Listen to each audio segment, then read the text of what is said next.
এক ব্যক্তি রাগান্বিত হয়ে তার স্ত্রীকে বলল, আমি যদি তোর সাথে আগে কথা বলি তাহলে তুই তালাক। এদিকে স্ত্রীও কম না, সেও বলে উঠলো, আমিও যদি তোর সাথে আগে কথা বলি তাহলে আমার এই গোলামটা আজাদ।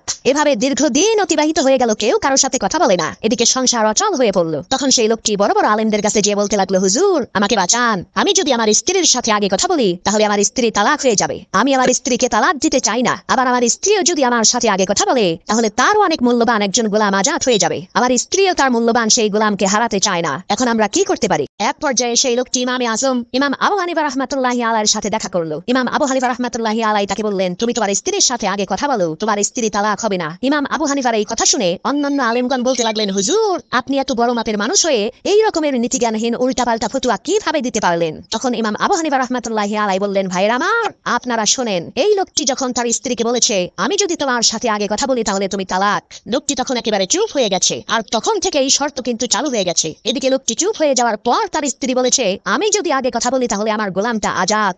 ভাইরা আমার, আপনারা কি লক্ষ্য করেছেন, লোকটা চুপ হয়ে যাওয়ার পরেই কিন্তু তার স্ত্রী তার সাথে কথা বলেছে। এর মানে হলো তার স্ত্রীর আগে কথা বলা হয়ে গেছে। এতে করে যে শর্তটা ছিল সেটাও ভেঙে গেছে। এখন যদি এই লোকটি তার স্ত্রীর সাথে কথা বলে তাহলে তার স্ত্রী কোনো ক্রমেই তালাক হবে না।